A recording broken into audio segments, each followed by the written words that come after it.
Excuse me, there must be Intro, so some what? mistake. How The dare you? sharp crack of I the am the gavel CEO. echoed across courtroom 7B, a sound meant to silence every breath in the room. Judge Marcus Thompson, with his You don't cold belong and here. commanding tone, announced the ruling. Motion to suppress evidence is denied. The words hung heavy, leaving the defense side with little room to maneuver. But before the quiet could settle, defense attorney Kesha Washington stepped forward, her posture steady, her voice cutting through the tension like steel. "Your Honor," she said firmly, "I have new evidence that completely exonerates my client." The judge's expression twisted instantly, rage flashing in his eyes. His lips curled into something more like a snarl than a frown. "You don't know who you're dealing with, Counselor," Thompson snapped. His gaze shifted to his enforcer, Bailiff Derek Miller, and with a slight nod, the order was given. Without a word of warning, Miller lunged forward. His fist connected with Kesha's mouth in a brutal strike that resounded like another gavel crack, this one of violence instead of law. The courtroom gasped in unison, journalists fumbled for their cameras, and jurors froze in disbelief. Kesha stumbled, her lip split open, blood running bright and fast. The room exploded into chaos. "Remove her for contempt of court," Thompson bellowed, his voice dripping with fury, as if Kesha herself had committed a crime by daring to stand against him. Clutching her bleeding mouth, Kesha straightened her back. Despite the pain searing through her face, her eyes burned with defiance. "Your Honor," she warned, her voice steady even through the throbbing ache, "you're making a grave mistake." No one in that courtroom realized it yet, but this shocking display of judicial violence would become the turning point. It would rip open decades of buried corruption, unraveling threads of bribery, intimidation, and systemic abuse of power that had long poisoned Jefferson County's justice system. And at the center of it all was the battered briefcase still clutched in Kesha's hands, holding evidence powerful enough to bring an empire crashing down. Whispers surged like a current through the gallery. Some spectators pressed their hands over their mouths in shock. Others muttered nervously, while reporters scribbled frantic notes. Court reporter Sandra Mills's fingers flew across her stenograph, documenting every vicious detail. At the back, Channel 7 news correspondent Michael Johnson discreetly activated his recording device, recognizing that he was witnessing history. "Your Honor," Kesha spoke again, her voice stronger than the bloodied state of her lips suggested, "I demand this assault be entered into the official court record." Judge Thompson's eyes flashed dangerously. "Ms. Washington, you are in contempt." Bailiff Miller was maintaining order in my courtroom. The absurdity of his claim sent ripples of disbelief through the crowd. Washington's colleagues, James Rodriguez and Patricia Chen, sat in the front row, their faces etched with horror. They had seen bias before, but never outright violence, never a judge weaponizing a bailiff in full public view. At the defense table, Damon Harris, Kesha's 23-year-old client, stared wide-eyed. Wrongfully accused of armed robbery, Damon had pinned his hopes on the one attorney willing to fight for him. Now she stood bloodied before him, assaulted for daring to defend his innocence. The irony was sharp and painful. The courtroom meant to deliver justice had itself become the scene of injustice. Meanwhile, Miller stood smugly by the judge's bench, his knuckles still flushed red from the impact. At 45, this former police officer had spent 8 years as Thompson's personal enforcer, using fear, fists, and intimidation to silence anyone who dared push too far. Judge Thompson banged the gavel again, desperate to regain control of the spiraling chaos. "This court will take a 15-minute recess," he declared, though his voice carried a nervous edge. But control was already slipping. Spectators surged toward Kesha, offering support and vowing to testify about the assault. Among them, Dr. Patricia Adams, a psychiatrist attending court on another matter, rushed to her side. She examined the split lip, whispering, "That's going to require stitches and possibly dental work." Her gentle voice contrasted sharply with the violence that had just unfolded. Kesha sat quietly, mind racing. She had expected Thompson to resist her evidence, but not with physical violence. Yet the very desperation he showed only confirmed what she had long suspected. Her evidence had struck at the heart of his corruption. And now everyone in that courtroom had seen his mask slip. By the time news of the assault reached the courthouse lobby, chaos had erupted. Court officers gathered in hushed, urgent conversations, while attorneys scrambled to witness what was already being described as unprecedented. Security Chief Robert Davis initiated lockdown procedures, sealing entrances as media vans screeched into the lot outside. "This is Michael Johnson reporting live from the Jefferson County Courthouse," the reporter announced into his camera, "where an explosive confrontation has just unfolded. Defense attorney Kesha Washington was physically assaulted by a bailiff inside the courtroom itself." Back in 7B, jury foreman William Martinez approached court clerk Helen Foster, his voice shaking with concern. "Ma'am, we need to discuss what we just saw." "This changes everything about this trial." The other jurors huddled in their deliberation room, faces pale and unsettled. "I've never seen anything like it," said Maria Santos, an elementary school teacher, her voice trembling. "A bailiff attacking a lawyer right in front of us." Retired construction worker Bobby Thompson shook his head grimly. "That judge is dirty." "You don't react that violently unless you're hiding something." The jurors exchanged nods of uneasy agreement. The assault had shifted their entire perception, not just of the case, but of the court itself. Meanwhile, in the courthouse medical office, Dr. Adams cleaned Kesha's wounds carefully. 4 stitches were required, and her cheek was swelling rapidly, but Washington's eyes burned brighter than ever.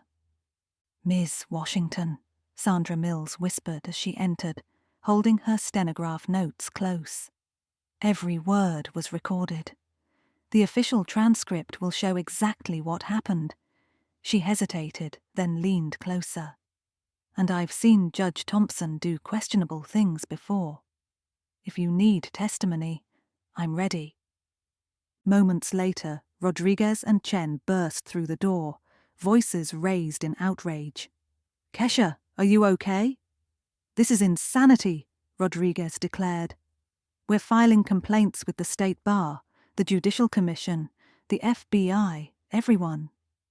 "The FBI," Kesha repeated slowly, a knowing smile tugging at her bruised face. "That's exactly who needs to see what I have." She unclasped the battered briefcase, carefully pulling it open. Inside lay dozens of documents and a small digital recorder. Even in her wounded state, she knew this moment was bigger than the assault. The attack had turned the spotlight on Thompson, but the evidence inside her briefcase would burn his empire of corruption to the ground. One lie turned the cabin into a courtroom. Sarah's smile tightened as she gestured toward the rows behind. "We do have excellent options available in first class, Mr. Mitchell. Perhaps 3C? It's an aisle with plenty of leg room, and I'd be happy to ensure you receive priority service as compensation for the inconvenience." Devon tilted his head, his voice calm but steady. "The inconvenience? You mean the fact that someone is sitting in my assigned seat?" Victoria seized the moment like a lifeline. "I think that's very reasonable," she chimed in quickly. "I've already settled here, and as I said, my connecting flight requires me to be on this side. Surely Mr. Mitchell understands that sometimes travellers need to be flexible." Sarah nodded encouragingly, as if Victoria's demand were rational. Mrs. Hartwell does have a point. "We've found the best solutions are those that minimize disruption." Devon glanced around. The cabin was no longer pretending not to watch. Faces revealed discomfort, curiosity, even quiet recognition. An older black couple in row 4 exchanged looks that said we've been here before. In row 3, a Latina woman with a press badge studied the scene intently, her phone angled discreetly, likely recording. And near the window in row 5, a young Asian woman's phone glowed with a live stream interface, her fingers racing as she broadcast to strangers online. Devon drew a slow breath, then answered, "I appreciate the suggestion, but I'd like to sit in my assigned seat, the one I purchased, the one clearly printed on my boarding pass." Sarah's professional veneer cracked slightly. "Mr. Mitchell, I understand, but I'm trying to find a solution that works for everyone. Mrs. Hartwell is one of our most valued customers, and I'm not," Devon interrupted gently, the question hanging like a blade. Sarah faltered, caught mid-sentence, unable to answer without revealing bias. Victoria filled the silence, voice sharp. "Oh, please. This is absurd. I've flown Pinnacle for over a decade. I know the crew. I know the procedures. I booked this seat, and I won't be moved because of some mistake." Devon's phone buzzed again in his pocket. Likely another message from Kai, his assistant, wondering about the delay. He ignored it. The irony struck him. He was being urged to give up his own seat, while updates about his own airline flashed on his phone. "Mrs. Hartwell," he said, his voice calm but carrying new steel. "You keep mentioning how long you've flown with Pinnacle. Let me ask you, in all those years, how many times have you refused to vacate a seat assigned to someone else?" Her eyes flared with anger. "I'm not refusing anything. I'm sitting in the seat I booked, as any reasonable person would."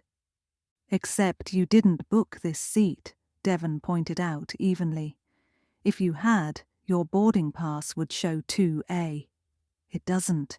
You're sitting here hoping your status will let you take what you want." Sarah stepped between them, nervousness seeping into her tone. "Ladies and gentlemen, let's all take a step back. I'm sure we can resolve this without—" "I'm not upset," Devon said, his voice low but clear. "I'm just tired. Tired of being told that someone else's comfort matters more than my rightful reservation." Victoria laughed, sharp and cutting. "Your confirmed reservation? Please. We know what this is really about. You're trying to stir up a scene for compensation. I've seen this before." Her words hit the cabin like a thunderclap. Eyes widened, heads turned. Devon could feel every gaze fixed on him, waiting for his response to being branded a fraud in public. He let the silence stretch, then spoke quietly. "You have no idea what you just started." The air changed instantly. The tension thickened, buzzing like static. This was no longer a dispute over seating. It was a confrontation about dignity, about race, about power. Sarah Chen's composure cracked. Her hand twitched toward the intercom, debating whether to call the cockpit. "Perhaps I should get Captain Rodriguez involved," she said, her cheerfulness strained thin. "He has authority to resolve this." Victoria's face lit with smug triumph. "Yes, excellent idea. Let's bring in the captain. He'll explain procedures to Mr. Mitchell. Devon inclined his head. Please do. I'd very much like to speak with someone in authority. As Sarah moved toward the cockpit, a new voice rang out clear and firm. Excuse me. I couldn't help noticing. All eyes shifted to row 3, where the Latina woman with silver-streaked black hair raised her press badge. I'm Elena Vasquez, senior correspondent for the Washington Post. I cover transportation and civil rights. What I just witnessed was discrimination, plain and simple. Victoria's jaw dropped. Excuse me? This is none of your business. Elena's smile was razor-sharp. Actually, it's very much my business. A black man with a legitimate boarding pass is being denied his seat because a white woman refuses to move. That's a civil rights issue. The young woman in row 5, Zoe Kim, lifted her phone higher. I've been live streaming since the start. 500 people are watching now, and let me tell you, they don't like what they're seeing. Victoria whipped around, red-faced. You've been filming. That's illegal. I don't consent. Zoe shrugged, defiant. This is a public space. I'm documenting what looks like a civil rights violation. My viewers are invested. Civil rights violation, Victoria sputtered.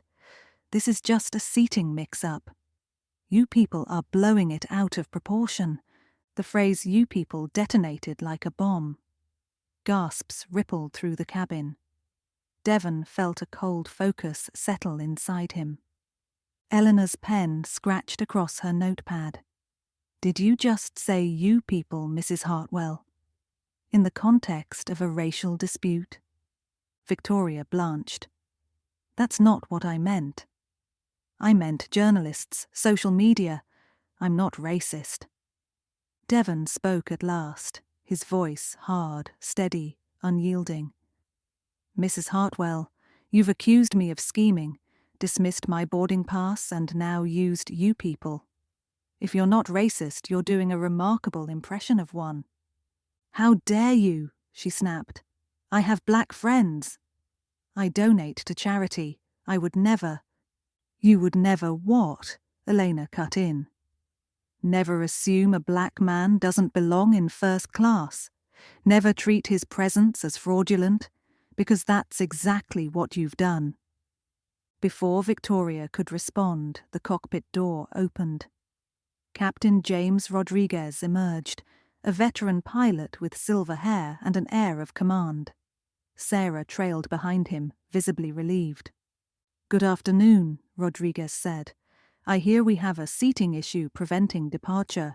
Let's resolve this quickly. Victoria leapt up, hand extended. Captain, thank you. I'm Victoria Hartwell, Pinnacle Platinum. There's been some mistake with the assignments, and this man refuses to be reasonable. The captain turned to Devon. And you are? Devon handed him the boarding pass. Devon Mitchell. Assigned to 2A. Mrs. Hartwell refuses to move. Rodriguez examined the pass, then nodded. Yes, this seat is yours. But Mrs. Hartwell is a long-standing customer. Perhaps we can find an accommodation that satisfies both parties. Devon's jaw tightened. Accommodation? You mean I should give up my seat for her convenience? The captain shifted, uncomfortable. We do have other open seats in first class. Sometimes flexibility helps avoid escalation. Elena's voice cut sharply across the cabin. Captain Rodriguez, are you suggesting that Mr. Mitchell give up his assigned seat so Mrs. Hartwell can keep the one she took? Because if that's Pinnacle Airways policy, I'd like it on the record. The captain froze, realizing the journalist's presence changed everything. Victoria smirked, misreading the moment. Yes, let's be clear. I won't be moved. Real first-class passengers don't dress like him. He probably got his ticket through affirmative action. The cabin gasped again, shock echoing through the rows. Devon rose slowly, his full height commanding the aisle. His voice was quiet, but everyone leaned in to hear. "Captain Rodriguez, ground this aircraft, now." Rodriguez blinked, stunned. "Excuse me." Devon pulled out his phone, swiping to an app bearing the Pinnacle Airways logo. "I didn't ask. I own this airline, and we're not moving until this is resolved." Gasps, murmurs. Zoe's livestream viewer count surged. Victoria's face drained of colour. "What do you mean? You own?" Devon turned his gaze on her, cold and steady. "Mrs. Hartwell, allow me to introduce myself properly. I'm Devon Mitchell, CEO of Skitech Innovations. I own 65% of Pinnacle Airways, and right now you're sitting in my seat, on my plane." The truth hit harder than turbulence. The silence in the cabin was deafening. Every passenger froze, eyes glued to Devon, as if he had just announced that gravity no longer applied. The hum of the aircraft systems was the only sound, underscoring the shock settling over first class. Elena Vasquez's eyes lit with the unmistakable gleam of a journalist who had stumbled onto a once-in-a-lifetime scoop. "You're Devon Mitchell, the Skitech CEO, the one who's been on the covers of Forbes and Fortune?"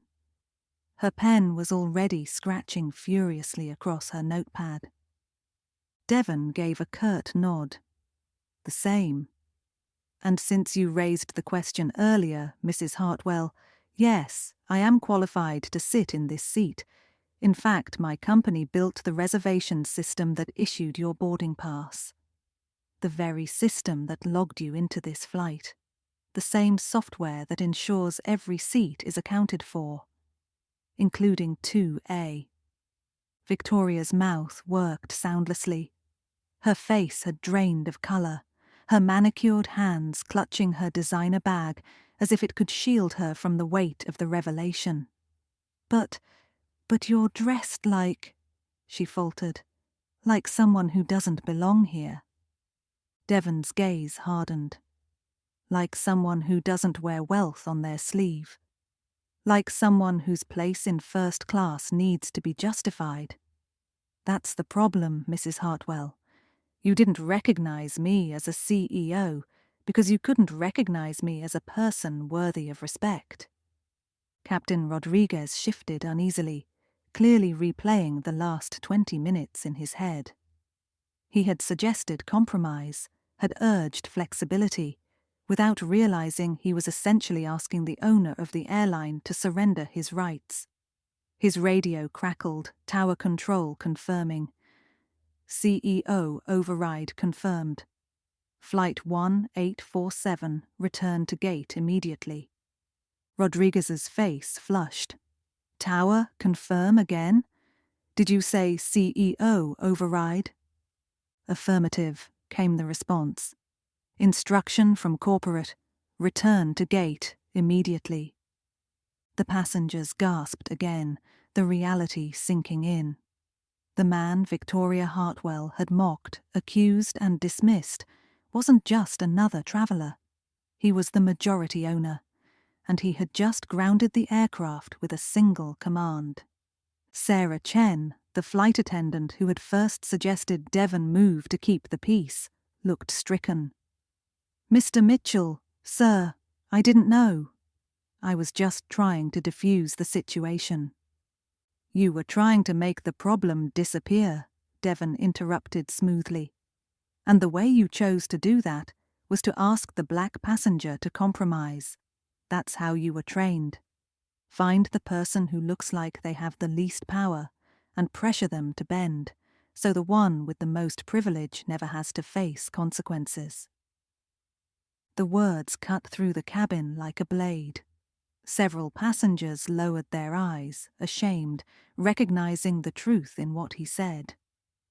Zoe Kim's phone buzzed loudly as notifications poured in. Her live stream had exploded, surging past 5,000 viewers in minutes. "Holy crap," she whispered, quickly correcting herself. "Sorry, this is massive. People are going wild online. The video's already been shared on TikTok and Twitter. #PinnacleShame is trending." Victoria's voice cracked as she tried to recover her footing. I didn't know who you were. I never meant—" "That's the issue," Devon cut in, his tone colder now. "You didn't know who I was. And because of that, you felt justified in treating me as less.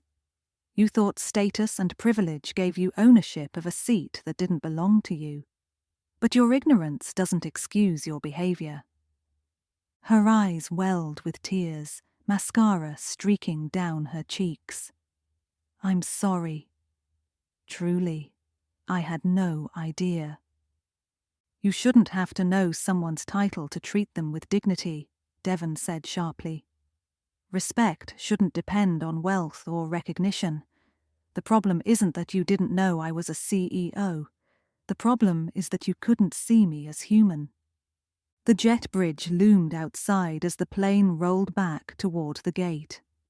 Beyond the window, Devon could already see a gathering: airport officials, executives in suits, even reporters who had somehow caught wind of the drama unfolding at 30,000 feet. The story had leaked before the wheels even touched back on concrete. Passengers shifted in their seats, whispering among themselves. Some wore embarrassment, others awe. A few seemed almost eager, recognizing that they were witnessing something historic. Devon's phone buzzed. Kai's message lit the screen. "Devon, what's happening?" "Social media is exploding. CNN already picked it up. Call me now." Instead, Devon typed a quick reply.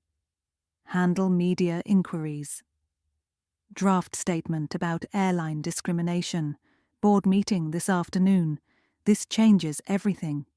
He looked up, his eyes sweeping the cabin. "Ladies and gentlemen," he said, his voice carrying authority sharpened by anger but steadied with purpose. "What happened here today wasn't about me being a CEO. It wasn't about money or status. It was about what happens every day to people who look like me. People who are told, subtly or directly, that they don't belong." The words hung heavy in the air. Victoria slumped into her seat, defeated. Sarah Chen avoided Devon's eyes. Captain Rodriguez stood frozen, caught between authority and shame. And Devon Mitchell, the black CEO who owned the very plane they sat in, had turned a simple confrontation into the spark of something much larger. The revolution had begun. A scandal was breaking, but Devon was building a revolution. The tension at Gate C7 was suffocating. Reporters clustered, pens scratching, cameras flashing, microphones shoved forward. Rebecca Santos stood rigid, her polished corporate mask faltering under the weight of Devon's sharp words. "Mr. Mitchell," she said quickly, trying to regain control. "With all due respect, situations like this require internal handling. We have procedures, union contracts, protocols." "Then change the procedures," Devon cut in, his voice cool but merciless. "Suspend Captain Rodriguez and Sarah Chen immediately, pending investigation. Implement mandatory bias training for every customer-facing employee within 60 days. And by the end of this week, I want a full report of every discrimination complaint filed against Pinnacle Airways in the past 5 years, on my desk." Gasps rippled through the gathered crowd. Even journalists paused mid-note, recognizing the gravity of what they had just heard.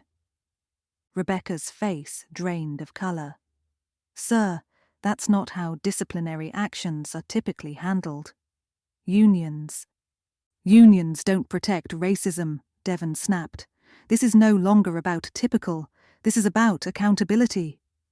Beside him, Kai's fingers flew across his tablet, capturing Devon's commands in real time.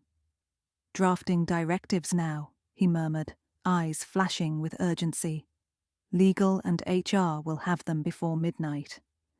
Elena Vasquez leaned forward, notebook poised. "Mr. Mitchell, are these measures just for Pinnacle, or do you intend broader changes? Your company's software powers most airlines. Is this about one carrier, or the industry as a whole?" Devon didn't hesitate. "This isn't about one flight, or one airline. This is about a system that allows 15,000 discrimination complaints every year to vanish into silence. That ends today." The words struck like thunder. Passengers who had lingered began nodding, murmurs of agreement spreading. Reporters scribbled furiously, the sound of pen on paper mingling with camera clicks. Zoe Kim's phone buzzed violently, her live stream audience soaring into the tens of thousands. Rebecca Santos stepped closer, desperation seeping into her voice. "Mr. Mitchell, please. Consider the broader implications. Thousands of people work here. Policy changes of this magnitude could—" "Ms. Santos," Devon interrupted, fixing her with a stare that brooked no compromise. "Are you suggesting I should tolerate discrimination to protect the company's comfort? Because I won't, not anymore." Her lips parted, but no words came. Around her, executives shifted nervously, clearly unprepared for the direct public dismantling of their old way of doing business. Devon's phone buzzed again. This time he ignored it. Instead, he faced the cameras, his posture tall, his voice unwavering. "Airlines like to bury discrimination under customer service. They call it inconvenience. They call it misunderstanding. But it's neither.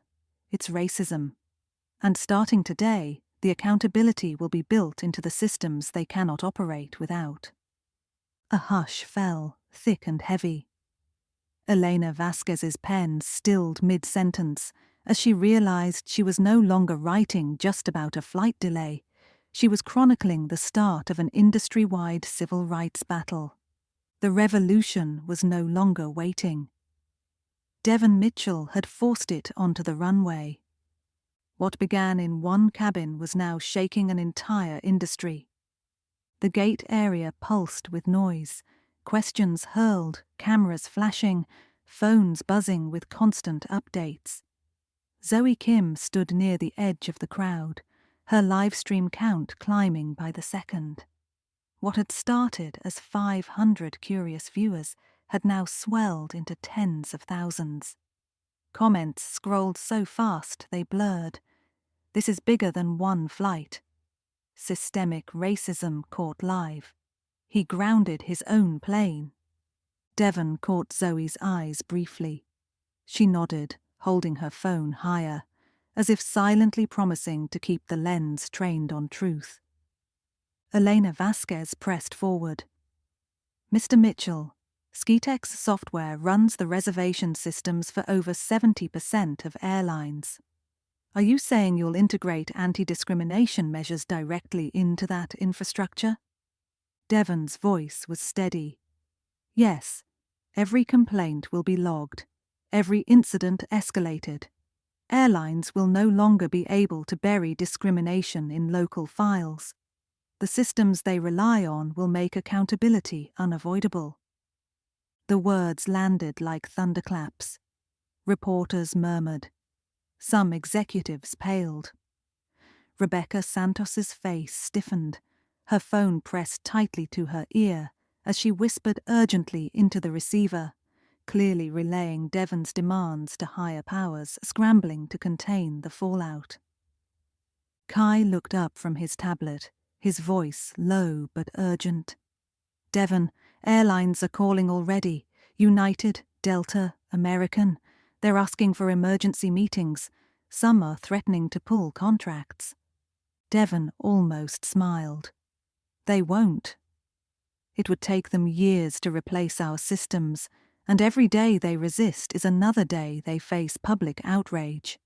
They'll fold faster than they think. Zoe's voice carried over the crowd.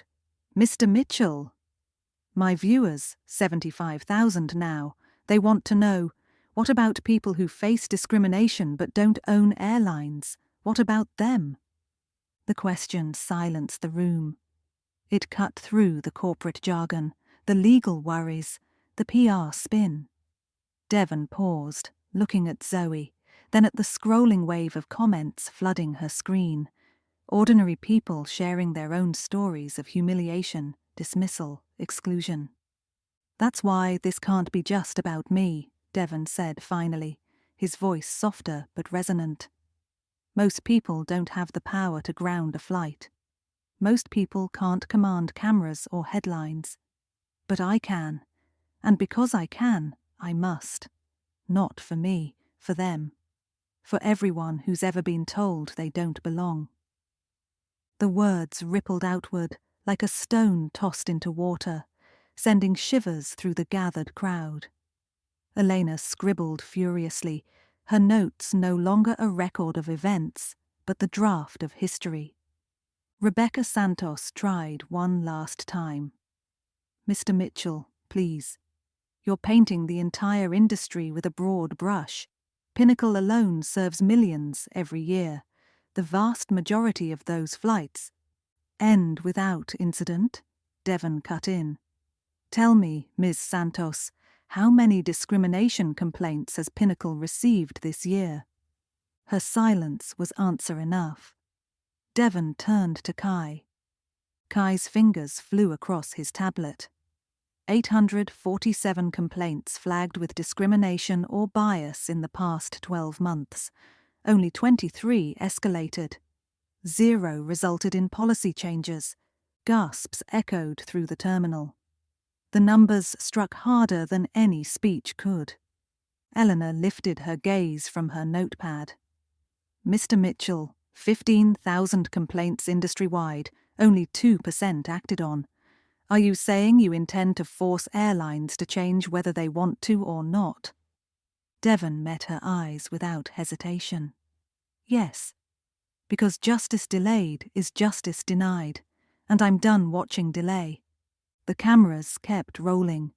Zoe's stream soared past 100,000 viewers. The press corps leaned in closer, sensing history in real time.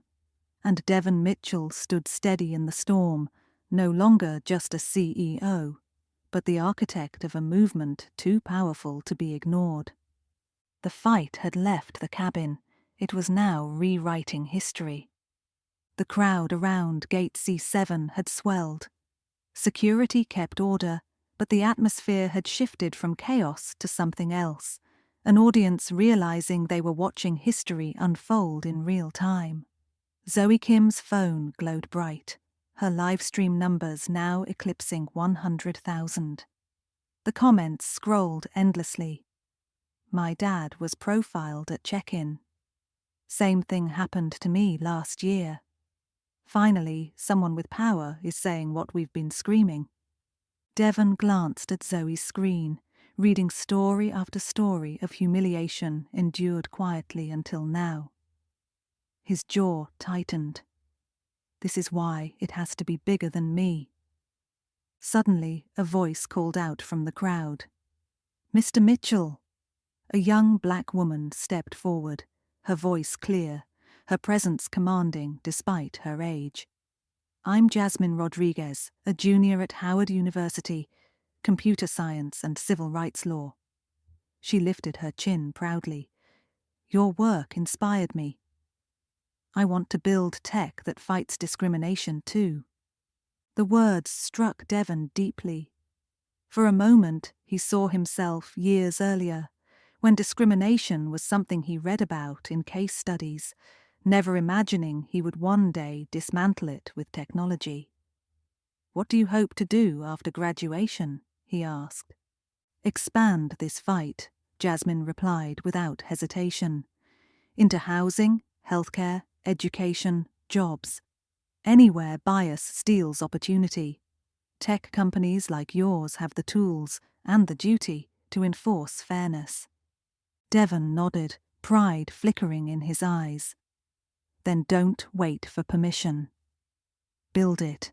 Fight with everything you have. As their exchange ended, another figure emerged, a woman older, steady, her reputation preceding her. Dr. Beverly Williams, renowned civil rights attorney and advocate, moved through the crowd with quiet authority. Devon recognized her instantly. They had testified together at congressional hearings years before. Devon, Dr. Williams said warmly but firmly, the Civil Rights Technology Institute just secured a $50 million grant from the Ford Foundation, inspired by your model. We're expanding bias prevention systems into K-12 education nationwide. The news landed like another wave crashing over the crowd. Teachers, students, parents, all sectors touched. Devon's chest tightened, a rare flicker of emotion breaking through his composure. Education, he murmured. That's where it starts. Yes, Dr. Williams replied. And like airlines, districts resisted at first. But when they saw that bias detection didn't just prevent discrimination, but improved outcomes for every child, the resistance melted. Reducing discrimination lifts everyone. Reporters scribbled faster, cameras tilted closer, capturing Devon in the center of a movement that had grown beyond airlines, beyond one scandal. What started in Seat 2A had become a blueprint for dismantling systemic inequities everywhere. Near the counter, a young black man in a Pinnacle Airways uniform approached.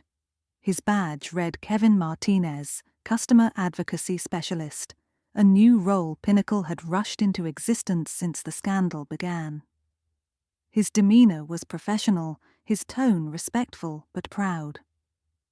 Mr. Mitchell, Kevin said, I've worked 6 years in airline customer service. Your changes, your systems, they've transformed everything. We're no longer trained to make problems disappear. We're trained to solve them, to protect dignity, not just profits. I wanted to thank you personally. Devon shook his hand firmly, noting the difference.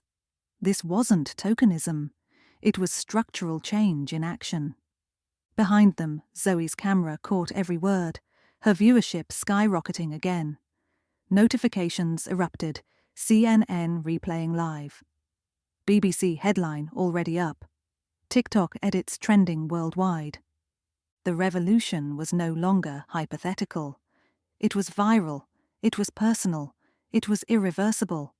And Devon Mitchell, once just a man standing in an aisle asking for his rightful seat, now stood at the center of a global shift. The same seat that sparked chaos now carried the weight of change. Hours later, Devon walked through the terminal toward his connecting flight. The buzz around him hadn't died, it had multiplied. Reporters still hovered nearby, passengers whispered his name as he passed, and airport staff eyed him with a mixture of awe and unease. What had started with a single confrontation had grown into a wave no one could ignore. At the gate, Devon approached the counter. The agent, a young black man named Kevin Martinez, handled the process smoothly. His professionalism wasn't just procedural, it radiated a new culture. Mr. Mitchell, Kevin said respectfully, your seat is confirmed. 2A, welcome back, and thank you. What you've done is changing everything for us. Devon nodded, recognizing the significance. 6 months ago, Kevin might have been told to smooth things over, to prioritize status over fairness. Now he represented something else, accountability built into the very DNA of the airline. As Devon boarded, he noticed the quiet difference immediately. The crew greeted every passenger with deliberate care, their smiles genuine, their tone respectful. This wasn't just service, It was the visible imprint of reforms already taking root. Sliding into seat 2A, the same cursed contested number that had set the world on fire, Devon allowed himself a rare moment of reflection. His phone buzzed non-stop. Messages from investors, civil rights leaders, even politicians. Notifications from around the world poured in. UK Parliament debating bias in airlines. UN preparing vote on global standards. TikTok #pinnacle shame surpasses 20 million views. On his laptop, Skitek's new Civil Rights Division dashboard lit up. In just 24 hours, over 2 million passenger interactions had been processed through the bias detection system. Hundreds of complaints flagged, dozens escalated and already resolved. For the first time in history, discrimination data wasn't hidden. It was live, visible, undeniable. Then came the voice over the intercom. Devon looked up sharply, recognizing it instantly. Sarah Chen, the very flight attendant who had once asked him to move, now stood at the front of the cabin. Her uniform was crisp, her voice steady, her presence intentional. "Ladies and gentlemen, welcome aboard Pinnacle Airways Flight 1847, Sarah announced. "As we prepare for departure, I want to remind you of our commitment. Every passenger travels with dignity and respect, regardless of background or appearance." The cabin stirred with quiet recognition. She paused, eyes meeting Devon's for a brief but telling moment. 2 years ago, this very flight became the site of an incident that sparked change. Today, thanks to those who refused to accept unfair treatment and the technology that holds us accountable, this airline and this industry are different. Safer, fairer, better. Applause broke softly in pockets of the cabin. Devon exhaled, his chest rising with something heavier than relief, something closer to vindication. As the plane taxied forward, lifting into the sky, Devon glanced out the window at the city below. The same city where he had built Skitek. The same city where discrimination had once tried to tell him he didn't belong. Now his work was reshaping industries, laws, and lives. Sarah Chen's words still echoed in the cabin, but Devon's thoughts were already racing ahead, to healthcare, to housing, to education, to every industry where bias hid behind procedure. If I can change one system, he thought, I can change them all. The revolution wasn't just in the air anymore, it was everywhere. One viral moment had grown into a worldwide mandate. By the time Pinnacle Flight 1847 touched down on the West Coast, the movement had already outgrown Devon. What began as a confrontation in Seat 2A had become international law fodder, financial headlines, and the subject of late-night television. The ripple was unstoppable. Zoe Kim, once a journalism student with little more than a phone and a sharp instinct, had become an overnight sensation. Her live stream, raw and unfiltered, was replayed by every major outlet on Earth. Within weeks, she signed with a documentary studio, her project titled Seat 2A: The Day Accountability Took Flight. It would later win an Emmy. Elena Vasquez, seasoned and skeptical by nature, had filled notebook after notebook in the days following the flight. Her Washington Post feature, Discrimination at 30,000 Feet, went viral itself. It wasn't just reportage, it was history captured mid-beat. Months later, Eleanor stood on stage in New York, accepting a Pulitzer Prize. She spoke not of her pen, but of the people who had chosen not to look away. Meanwhile, inside Skitek headquarters, the revolution was no longer theory. The Civil Rights Technology Division had become the company's fastest-growing arm. Devon watched as government contracts rolled in, school districts, hospitals, police departments, all demanding bias detection systems that had once been considered impossible. Investors initially panicked, but soon realized what Devon already knew. Equity wasn't just moral, it was profitable. But the greatest shift came beyond corporations. The United Nations called an emergency session. Delegates debated for hours under the blue and white flag, Zoe's livestream clips projected on massive screens. One after another, ambassadors rose to speak, their words carrying the weight of nations. From Ghana to Canada, from Brazil to Japan, a common refrain echoed. This cannot remain an American problem. It is a human one. Devon watched the vote from his office, Kai at his side. The numbers climbed on the screen, nations pledging support for the International Fair Treatment in Travel Act. It wasn't just an airline law, it was the world's first binding legislation that required systemic accountability for discrimination across borders. The bill passed with 172 votes in favour. Applause thundered through the General Assembly. The chamber itself seemed to tremble. Kai exhaled, stunned. Devon, you just turned one seat dispute into global policy. Devon leaned back, his expression unreadable, but his voice calm. No, Kai. We did. Zoe, Elena, every passenger who refused to stay silent. Every person who filed a complaint and was ignored. Every person who's ever been told they don't belong. They built this. I just refuse to let it stay buried. News outlets erupted with headlines. From Seat 2A to the UN. Mitchell's movement becomes global standard. Civil Rights 2.0 arrives. For once, the world wasn't asking if the movement was real. The vote had made it undeniable. Devon stared at the screen, aware that the fight was far from over.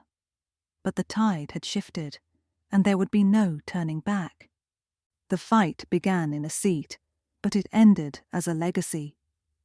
Weeks later, Devon Mitchell sat once more in Seat 2A. The cabin hummed softly around him, not with tension this time, but with order, care, and a deliberate sense of fairness that hadn't existed before. Passengers filed in quietly, greeted with respect regardless of their attire, accent, or appearance. What had once been a battleground now felt like proof of change. Sarah Chen walked the aisle, her presence transformed. No longer the nervous attendant trying to smooth things over, she had been reassigned as Pinnacle's Director of Passenger Dignity and Compliance, a new role Devon had insisted upon. When her eyes met his, there was no shame left, only determination. "Mr. Mitchell," she said gently, "we've completed the first round of industry-wide training. Already complaints are down 30%. The difference is real." Devon studied her for a moment, then nodded. "It's not about numbers, Sarah. It's about passengers walking off this plane feeling like they mattered. That's the real measure." She smiled faintly. "Understood. And thank you for not giving up on us." As Sarah moved on, Devon turned toward the window. Below, the world stretched vast and unyielding, its problems still immense, its inequities still alive. But for the first time, he felt the tide had shifted, pulled by something bigger than law, bigger than tech, by dignity itself. His phone buzzed again. A message from Kai. Global Schools Program launched today. Healthcare pilot begins next month. We're ahead of schedule. Devon exhaled slowly, a mixture of relief and resolve in his chest. The work was just beginning, but the path was clear. As the engines roared to life, a passenger across the aisle whispered, "That's him, the one who changed everything." Devon didn't turn. He didn't need recognition. All he needed was the knowledge that the next time someone in his position stood in an aisle, ticket in hand, demanding fairness, they wouldn't stand alone. The plane lifted skyward, and with it a movement too heavy to ground. Seat 2A was no longer just a seat. It was a symbol, a reminder, and a promise. The revolution had taken flight, but its destination was far beyond the skies. It was a year later, and the echoes of Seat 2A had not faded. They had multiplied. Devon Mitchell stood at the podium of the United Nations headquarters in New York City, the same marble chamber where ambassadors had voted months earlier. This time, the flags of 193 nations waved behind him. Cameras filled every corner. Journalists jostled for space. He adjusted the microphone, his voice carrying calm gravity. A year ago, I was told to give up my seat. Today, I stand here not just as a CEO, but as a citizen of a world demanding fairness. What happened on Pinnacle Flight 1847 was not unique. It was simply caught on camera. The truth is, systemic discrimination exists in every industry, every country. But so does the power to dismantle it. The chamber erupted in applause, not polite but thunderous. Devon let it wash over him, but he wasn't here for applause. He was here for permanence. The Global Civil Rights in Technology Accord was projected behind him, pages of commitments signed by governments, corporations, and NGOs. For the first time in history, fairness wasn't just an ethical ideal. It was a coded requirement, written into algorithms, enforced by law, monitored by watchdogs with teeth. Airlines, banks, schools, hospitals, every system touched by data was now being reprogrammed to protect dignity. Devon stepped back as the first signatures were recorded. His mind flickered back to that day in the aisle, Victoria Hartwell's sneer, Sarah Chen's hesitation, Captain Rodriguez's compromise. None of them knew they were lighting a match that would blaze across the globe. Later, outside the chamber, reporters pressed forward. Elena Vasquez, now a Pulitzer laureate, raised her voice above the chaos. Mr. Mitchell, history will remember Seat 2A, but what do you hope people remember most about you? Devon paused. The cameras clicked. Zoe Kim's livestream numbers surged again. She had become a full-fledged filmmaker now, her documentary Seat 2A taught in classrooms worldwide. Devon's answer would not be forgotten. I don't want them to remember me, he said finally. I want them to remember the lesson. Dignity is not negotiable, respect is not optional, and justice will never come quietly. It must be demanded. The crowd roared, but Devon was already walking away, Kai at his side. You know, Kai said, scrolling through messages, Harvard just announced a Mitchell Scholarship for Civil Rights Tech. Full tuition for students building systems like yours. First cohort starts this fall. Devon smiled faintly. Good. The fight needs younger hands now. Mine have carried it this far. Theirs will carry it further. That evening, Devon returned to the airport. It was fitting. Airports had once been the stage of his humiliation, then the stage of his power. Now they were reminders of progress. He passed through security without a second glance from agents who now underwent bias audits weekly. He walked past lounges redesigned to be accessible to all, regardless of income. Every corner bore the invisible mark of systems he had forced into existence. At the gate, he boarded without fuss. When he sat in Seat 2A once more, the leather felt no different, but the meaning was transformed. The passengers around him carried quiet awareness. They weren't just passengers anymore. They were witnesses to a promise. Across the aisle, a young boy tugged at his mother's sleeve. "Mama, is that him?" The man from the news. His mother hushed him, but Devon turned, offering a kind smile. "Yes," he said softly, "but don't remember me. Remember what happened here, and remember what you deserve. Respect, always." The engines roared, the plane lifted, and as the city lights faded beneath the clouds, Devon closed his eyes, not in weariness, but in resolve. Seat 2A was no longer a battleground. It was a legacy.